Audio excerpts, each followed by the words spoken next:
I'm reporting from 10 Miles area in Chibombo district of Central Province, where insecurity now dominates the atmosphere on just day 2 of the 16 days of activism against gender-based violence.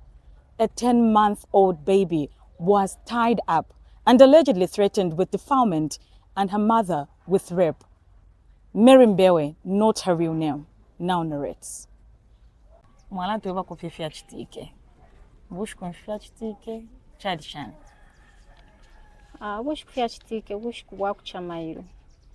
The incident happened around 1 a.m. I was woken up by the sound of the door and strong wind in the house. I found the TV unmounted, and on the sofa, clothes from the washing basket were scattered on a chair. Before I could react, someone dragged me and threatened to kill me if I shouted. They demanded money, saying they would rape me if I didn't comply. I told them I had no money.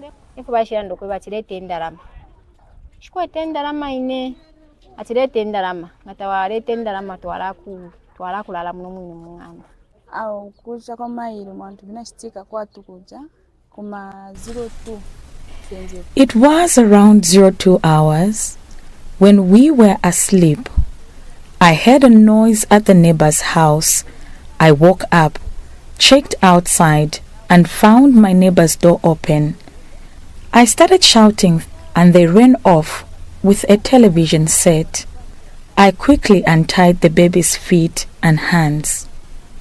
Mary was given 2 options.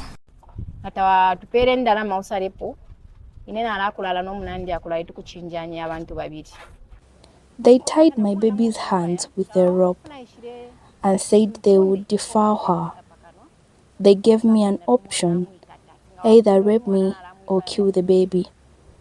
I said they would rather rape me and spare my child. They threatened to kill my baby, tore my pants, and the baby cried until a neighbor came to my rescue. The attackers ran off with my pants. This horrific act has plunged the community into insecurity and reignited urgent questions about security, accountability, and justice for the most vulnerable.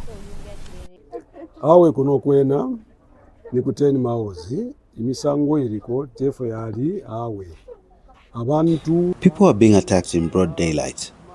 The police have been conducting patrols, but despite that, the crime rate still seems to be on the rise. Advocacy for Child Justice Executive Director 𝐵𝐿𝐴 Njovu laments the failure to implement the laws aimed at addressing gender-based violence. Implementation has been the biggest issue.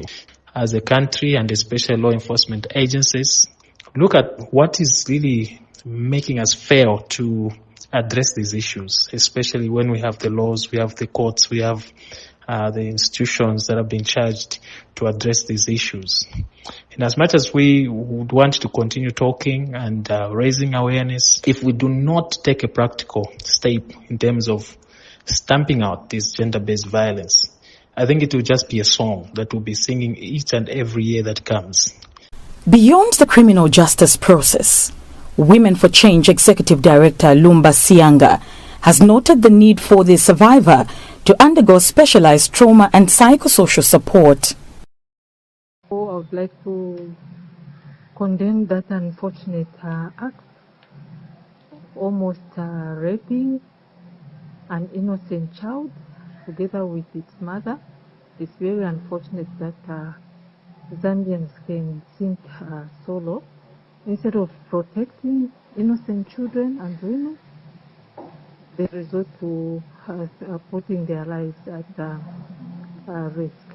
Because she's been traumatized and she will live in fear probably for the rest of her life. So she really needs specialized counseling, where she will be taken through a process of identifying herself and regaining her confidence.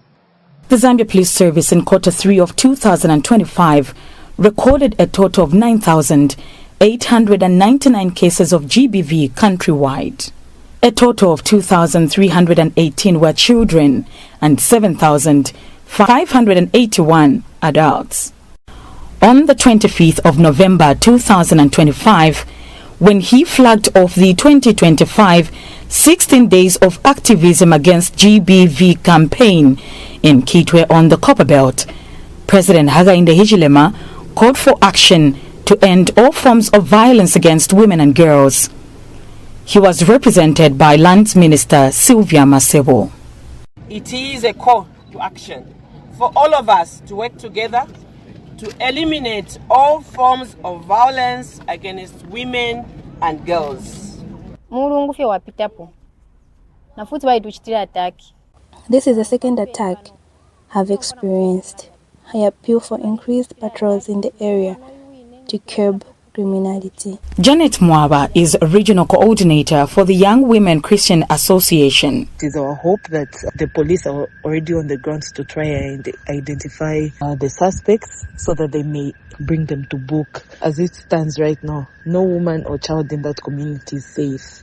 The matter has since been reported to Muwanjuni police post in 10 miles. As the 16 days of activism against GBV continues, whose theme is End Digital Violence Against Women and Girls, this community is demanding that words and promises of this national campaign translate into real safety for children, women and men. Reporting for Capital FM, I'm Lucy Nambela.